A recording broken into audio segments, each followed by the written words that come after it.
القصة يسير. اصحوا يا مصريين، تحيا مصر، تحيا مصر.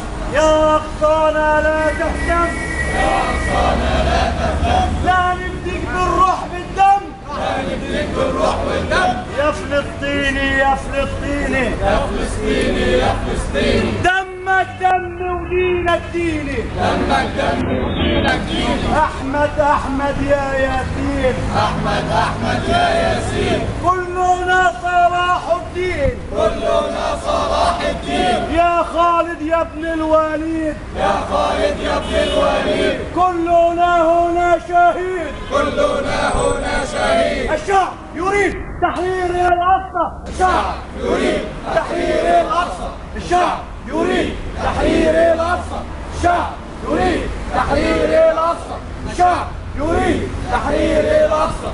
ثورة حتى النصر، ثورة حتى النصر. ثورة في أمة، ثورة في مصر، ثورة في أمة، ثورة في مصر. أهلي غزة دول أهالينا، أهل غزة دول أهالينا، اللي يعاديهم يعادينا، اللي يعاديهم يعادينا. واه واه يا عرب، واه يا عرب، الأقصى أسير يا عرب، الأقصى أسير يا عرب.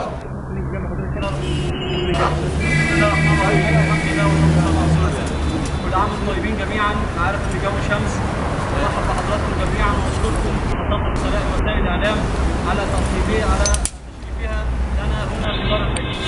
وكنا طبعا نرحب اكثر بضيوفنا الاعزاء الاخ الدكتور عبد القادر ياسين المفكر الفلسطيني المعروف، الاخ عبد العزيز رجب من علماء الازهر، ونرحب ايضا بالاخت امل خليفه من الاسكندريه، ونرحب كثيرا بالاستاذ الدكتور المهندس جمال عمرو مهندس الصيانه بالمسجد الاقصى المبارك الذي شرفنا خصيصا من القدس الشريف.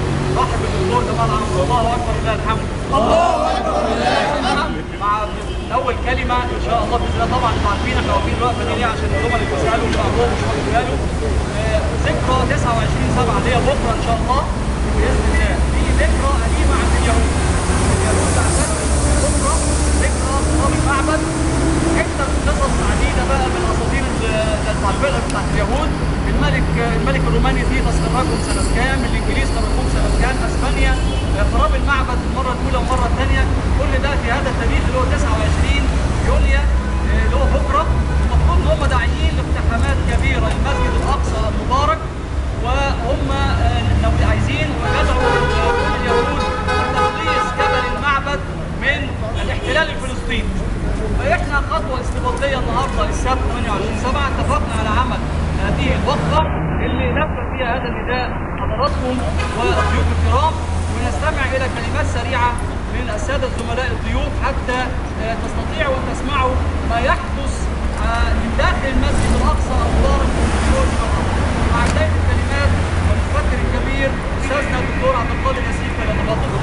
يا صهيوني صبرك صبرك، يا صهيوني صبرك صبرك. بكره العربي هيحفر قبرك، بكرة العربي هيحفر قبرك. يا قسامي يا حبيب، يا قسامي يا حبيب، فجر دمر تل أبيب، فجر دمر تل أبيب. السلام عليكم ورحمة الله.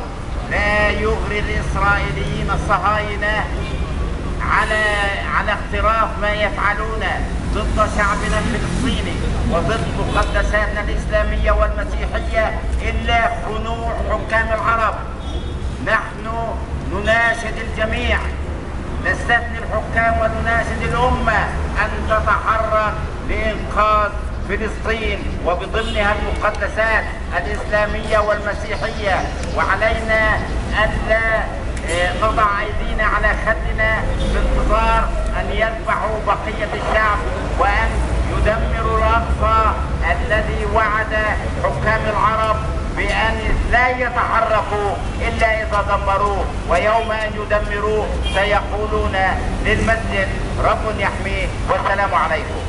يا أقصانا لا تهتم، يا أقصانا لا تهتم. راح نفديك بالروح والدم، راح نفديك بالروح والدم. بعد الأقصى من حالنا، إن الأقصى قد نادانا. من سيعيد القدس سوانا؟ من سيعيد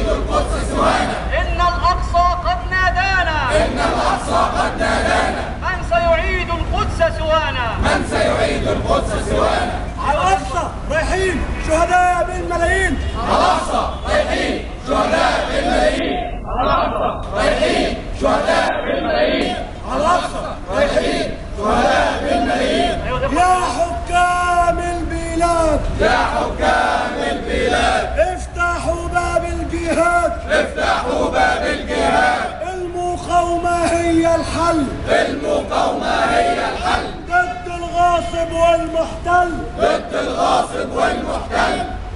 إذا كنا رحبنا بحضراتكم وبالإعلاميين وبالسادة الضيوف، فلا ننسى أن نقدم التحية الخالصة لإخوانكم المرابطين بالأقصى الشريف والمرابطات الفلسطينيات مع الحاجة أم رضوان هناك في المسجد الأقصى الشريف. المسجد الأقصى الشريف أولى القبلتين وثاني الحرمين وثاني المسجدين وثالث الحرمين. المسجد الأقصى المبارك الذي يعاني مما يفعله اليهود من حفريات أسفل المسجد الأقصى المبارك محاولة لإسقاطه بأي نوع من زلزال أو من طائرة تخترق حاجز الصوت.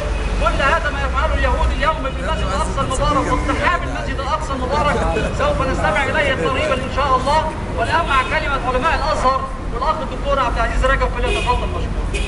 باب الأقصى من نحاس، الأقصى من نحاس، ما بيفتحوا إلا حماس، ما بيفتحوا إلا حماس. باب الأقصى من حديد، باب الأقصى من حديد، ما بيفتحوا إلا الشهيد، ما بيفتحوا إلا الشهيد. فليرتفع شأن الأزهر، فليرتفع شأن الأزهر، فليرتفع شأن الأزهر، فليرتفع شأن الأزهر، فليرتفع شأن الأزهر، فليرتفع شأن الأزهر. بسم الله والصلاة والسلام على رسول الله.